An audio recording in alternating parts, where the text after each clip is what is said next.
Good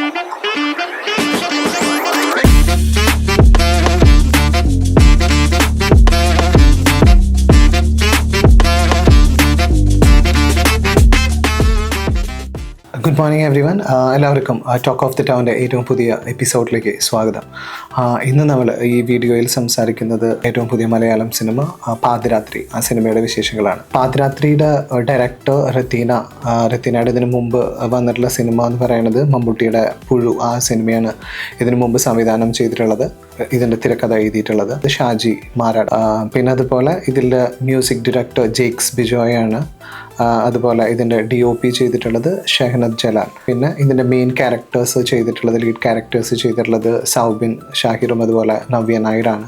പിന്നെ ഇതിൽ പ്രധാന ബാക്കിയുള്ള കഥാപാത്രങ്ങൾ അവതരിപ്പിച്ചിട്ടുള്ളത് ഹരിശ്രീ അശോകൻ, ഇന്ദ്രൻസ്, സണ്ണി വെയിൻ, ആനഗസ്റ്റിൻ, അതുപോലെ ഒരുപാട് ആക്ടേഴ്സ് ഈ സിനിമയിൽ പ്ലേ ചെയ്തിട്ടുണ്ട് ക്യാരക്ടേഴ്സ്.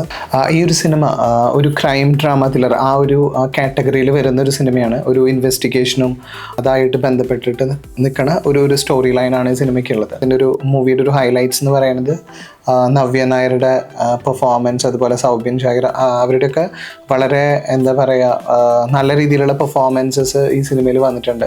അവരുടെ ക്യാരക്ടേഴ്സ് വളരെ നല്ല രീതിയിൽ ഈ സിനിമയിൽ അവർ അവതരിപ്പിച്ചിട്ടുണ്ട്. നവ്യ നായരൊക്കെ ആദ്യമായിട്ടാണ് ഒരു പോലീസ് ക്യാരക്ടർ അങ്ങനത്തെ ഒരു വേഷം കൈകാര്യം ചെയ്യുന്നത്. അതൊക്കെ നല്ല രീതിയിൽ ഈ സിനിമയിൽ പ്രസൻറ്റ് ചെയ്തിട്ടുണ്ട്.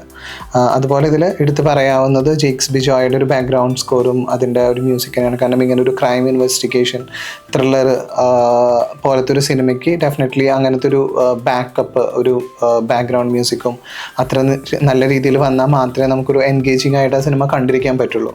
പിന്നെ ഇതിൽ ഹരിശ്രീ അശോകൻ്റെ ക്യാരക്ടർ ഒരു ഡിഫറെൻ്റ് ഒരു ക്യാരക്ടറാണ്. അതുപോലെ ഇന്ദ്രൻസ് ഒരു ക്യാരക്ടർ ഇതിൽ പ്ലാൻ ചെയ്യുന്നുണ്ട്. അപ്പോൾ അതൊക്കെ ഒരു ഇന്ദ്രൻസിൻ്റെ ഒരു ക്യാരക്ടർ എന്നൊക്കെ പറഞ്ഞാൽ വളരെ ചെറിയ ഒരു സമയമേ ഉള്ളൂ, പക്ഷെ അതൊരു ഫ്ലാഷ് ബാക്ക് റിവീൽ ചെയ്യണ ഒരു സീനൊക്കെയാണ്. പക്ഷെ അതൊക്കെ വളരെ ഇമോഷണലി ടച്ച് ചെയ്യണ തരത്തിലുള്ള രീതിയിലാണ് ആ ഒരു ഫ്ലാഷ് ബാക്കൊക്കെ അവതരിപ്പിച്ചിട്ടുള്ളത്.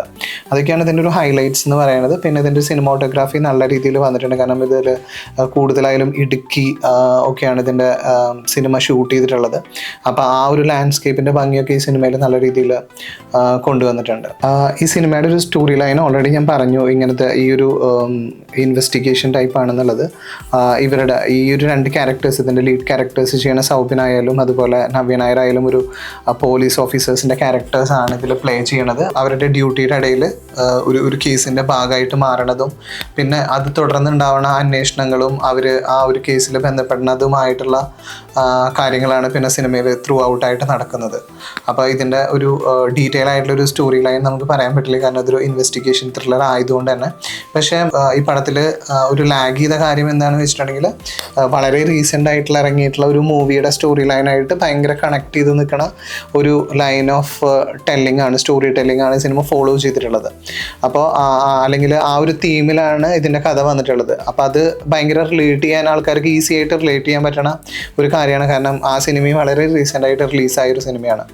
അപ്പോൾ അതല്ലാതെ ഈ സിനിമ നമുക്ക് വളരെ ഒരു വലിയ രീതിയിലുള്ളൊരു സസ്പെൻസും കാര്യങ്ങളും അല്ലെങ്കിൽ നമുക്ക് പ്രെഡിക്റ്റ് ചെയ്യാൻ പറ്റാത്ത രീതിയിലുള്ളൊരു സ്റ്റോറി ലൈനൊന്നും ആയിട്ടല്ല പോണത്.